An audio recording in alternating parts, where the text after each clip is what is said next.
Where was I going? I don't mean that literally. I know exactly where I was headed. However, I guess I am meaning in a relationship sense. My relationship between Emma had reached a very strange stalemate.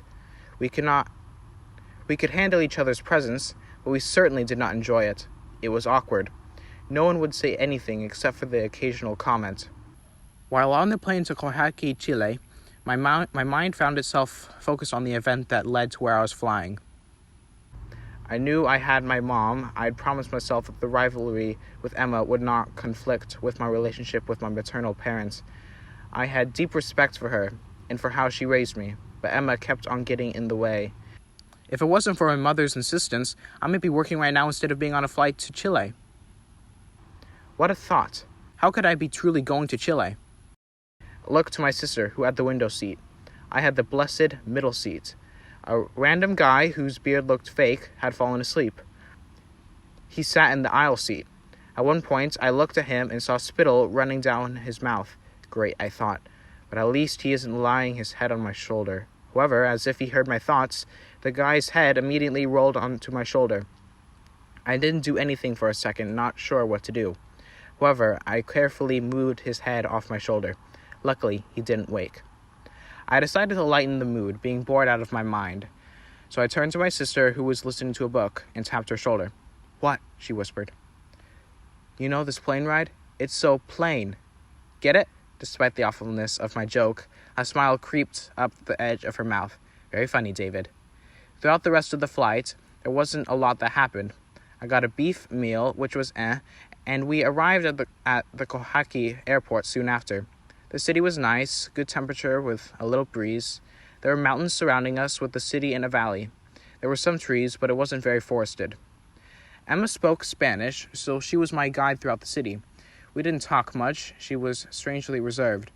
Every once in a while, I would look at her just to make sure that she was okay, because the strange silence was not okay.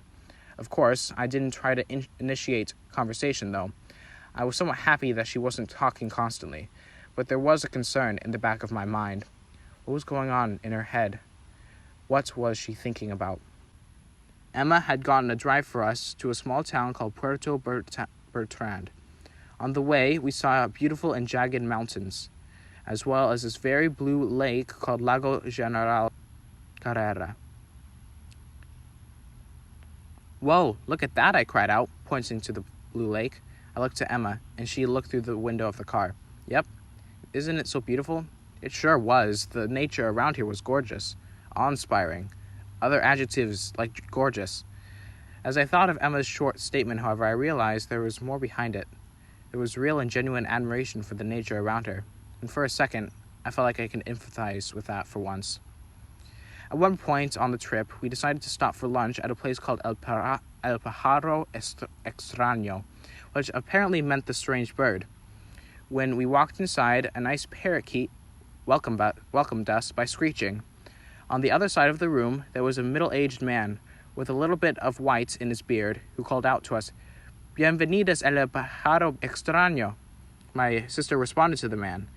We walked over to him and the counter, and he motioned us to a nearby table. We sat down, and the man gave us some menus. He seemingly only spoke Spanish, so I didn't understand a word he said. I did notice, however, that on his name tag it said Tomas. After Tomas and Emma chatted in Spanish for a minute, Tomas left us so we could decide what we wanted to eat. The entire menu was in Spanish, so I had to ask Emma for some translation.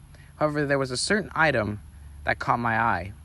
It was called La Comida Mágica, apparently meaning the magical food, and it costed 0 pesos.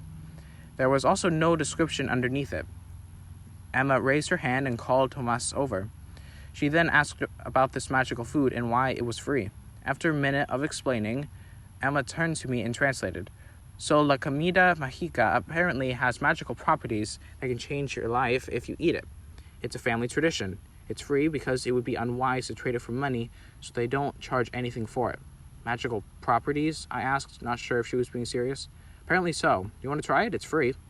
That sounds like a bad idea. Free food that has magical properties that will change your life? I really don't want to be poisoned today, Emma. "That's not fair. You're not going to be poisoned. What would they gain from that? I think it'd be fun to try it." "Really? I don't want anything weird in me.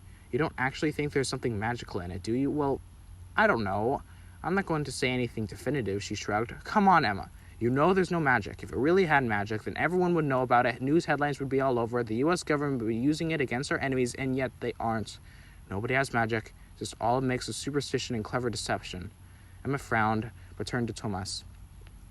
He chuckled, but quickly replied back. Emma then translated what he said back to me. He isn't surprised that you'd be skeptical. He also said that the reason why no one knows about it is because it would lose its magical abilities once we start giving it attention and fame. It's supposed to be used in a simple man's life, to aid him in the small things of life.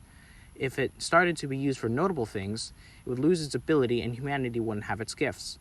They still share it in the restaurant because they want people to receive these gifts, but keep it free. Anyways, David, I would at least give it a try. What harm could it really do? Worst case scenario, we get sick for a day. It's worth a try. I pondered it for a moment, analyzing the situation. I then shrugged and nodded, saying that I'll try a bite. In just a minute, a tortilla with green and red dots on it was brought to my table. Thomas said something to Emma. I looked at her, wondering what he had said to her. He wishes us a good meal and says that our souls are blessed for eating this magical food. I frowned, still rather confused at the whole situation. I held the strange tortilla, shaped it like it was a burrito, and took a bite. It was unremarkable at first, but soon there was a strange aftertaste, like my throat had suddenly become thirsty. Then a different aftertaste came, which tasted sweet. Whenever it went down my stomach, it had swallowed up all my appetite, all in one bite. Despite not feeling hungry anymore, it did not impede on my hunger. I didn't need to eat anymore, yet I felt like I could eat everything. I watched my sister's face to see how she reacted to the food. There was a moment where she scrunched up her face, but then a moment her face relaxed, and she sat perplexed. What was this strange food that I had eaten? What weird food did we just eat? Tomas looked at us, eagerly watching our reaction. He then walked away, but soon came back with a parakeet from the front of his right arm. At first it looked normal, but in a second I realized something was wrong. It was upside down. The bird was standing on its head. Its talons were wrapped in a perfect way, as if it was holding on to something invisible. It looked to me, eyes upside down. How is this possible? Tomas and Emma talked for a second, and Emma translated. He's asking if we're going to the Nef Glacier. I told him that we were planning to go there. Apparently, the next step in gaining our magical abilities is to go to Nef Glacier or to go to a volcano. What? Emma, this is insane, I cried. I stood up and stormed out of the restaurant, leaving the half-eaten tortilla on my plate. Emma followed after me, calling my name. I didn't look back to Tomas or his parakeet. I went to our car and told the driver that we're leaving this place. I sat in the car, drinking a bottle of water, hoping that I could get this food out of my system as soon as possible. When Emma comes out, we're leaving, I told the driver, realizing that Emma was still with Tomas. As I looked at the restaurant, the name, The Strange Bird, had a different meaning to it now. In a minute, Emma came out. She looked to me, eyes like fire. She slammed the door of the car, and after a moment of the car getting back on the road, Emma turned to me. How could you have acted like that, David? You just embarrassed him and his restaurant. You embarrassed me.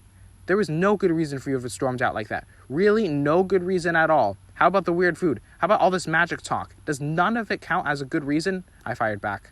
Listen, I don't care about what you think about the magic, but you should never judge what he thinks. Respect him and his ideas. Why? It's all nonsense and lies. Plus, it really shows your main problem. You don't care about what anyone thinks about anything except when it's perceived as disrespect. So, is fighting against disrespect a bad thing? No, the bad thing is that you act for a second that nothing matters, and then you put forward what is true and right. You can't have both, Emma. Emma looked dead at me. You are strawmanning me, David, you know it. I am not. That's literally what you're doing. Don't you think that it is concerning that some guy would perform some trick with his bird after feeding us weird food? I don't know how he did it, but he definitely tricked us well. Or maybe he put something in the food. Yes, that makes sense. He put something in the food causing us to hallucinate. How would Mom react to that, Emma? She would be worried sick for her health. She turned around, not looking at me, not responding. She lost. She lost this argument, and she knows it. I won this argument. I was correct. She was incorrect. She just hasn't admitted it yet, but she lost. She was wrong. Oh, how great did it feel to be right over Emma. She thought she was so smart. Not so quick, Emma. I could beat you with logic on this one, something you sorely lacked in this argument.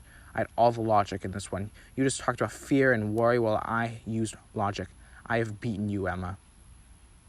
For the next couple of days, we had arrived at the place where the trail started and began on the trip. On the first day, we traveled on boat over some beautiful lakes in the mountains. It was quite cold. I think one thing that we forgot about traveling to Chile was that it's not summer here. It's in the winter. This forgotten fact really came to bite us when the sky decided to fall snow on us on our first day. The rest of the day was some hiking in the mountains for a few hours. The second day consisted of tons of different environments. We went down a valley, crossed some rivers, went over some sand, saw glaciers, and entered a beautiful forest. It took several hours and was rather exhausting with its up and down path, but we finally found a spot in the forest to camp before sunset. Now we enter today. Today was the day that we were going to pass onto Neff Glacier, the glacier mentioned by Thomas for his magical abilities. I was not excited for this day, not only because the hike would be a long time to traverse, like yesterday, but because I could only imagine what Emma might do when we meet the glacier. The worst part was that it seems that Thomas's effects had not worn off yet. For the few times that I'd seen a bird, it was upside down like Thomas's parakeet. It stood on its head and flew stomach up. It always concerned me that I saw these birds in this unnatural manner. How long does it take for its effects of its food to wear off? Another thing to note is that Emma and I had almost not spoken the entire trip so far. After every argument, she and I had assumed silence and no one dared to break it. Only a few words were passed between us, but no conversation was started between us. This was, however, broken when Emma asked one question. "Will you follow, Tomas?" "What do you mean?" I asked her. Tomas said that the next step on our path of magic was to travel over Neff Glacier. We're about to reach Neff Glacier. Will you do what he said? "No, never," I responded bluntly. Like she had said, in less than 10 minutes, we began to see the edges of Neff Glacier. I stopped right before it, staring at the ice. "What's wrong, David?" Emma asked. "I'm not standing on this ice until you admit that Tomas is a fraud and there is no magic." "Are you serious?" "Yep. David, we don't have time for this. We have a long path ahead of us and we need to get there before sunset. I don't care. We can camp here if we need to. Admit that he's a fraud and we can keep going," I said. Furious, she stood on the ice and said, "What's the big deal? David, stop this nonsense. We're going. You're acting like a child. I am not. And we are not going. I'll stay here forever if I have to." She stared at me, and I stared back. I sat down on some nearby grass. I sat there for about an hour, refusing to leave. However, I do admit that some doubts crept in my mind during this time. Am I in the wrong? Am I the childish one? No, I concluded. This is an important thing to do. We need to resolve this before we move on. Mother sent us to resolve our issues. This is what she would have wanted. After an hour, Emma stepped off the ice and sat near me. "When are you letting go of your pride?" she asked faintly. I turned away, refusing to give her the satisfaction of an answer. Maybe I was being prideful, but I was certain that what I was doing was right. Why can't she just admit that he was a fraud? She can make things go so easily. To be short, she never admitted to my demands, so we never crossed the glacier. I never put my foot on the ice. We decided to camp nearby for the night, our argument in a stalemate. Before the night, Emma said that she was feeling particularly cold, especially her feet were cold. She wrapped all her jackets around her feet in an attempt to warm them up. We both went to bed in silence, refusing to give in. One thought popped in my head that made me chuckle. We are both rather stubborn, aren't we? The following morning, I woke up to beautiful birds still upside down, whistling a welcome to the rising sun. I went to Emma's tent to wake her up, but as I began to shake her tent, she let out a scream. "What's wrong?" I asked, surprised. "David, my feet!" she cried, her breathing becoming more rapid. "May I open your tent?" "Yes, David, my feet!" she cried. I unzipped her tent and looked inside. I looked at where her feet would be, and my jaw dropped. Her feet were encapsulated in solid ice. Nothing else had ice, only her feet. "What happened?" I asked. "I don't know, but I lost all feeling in my feet. We need to break this ice or I may lose my feet to the cold," she cried, now fully hyperventilating.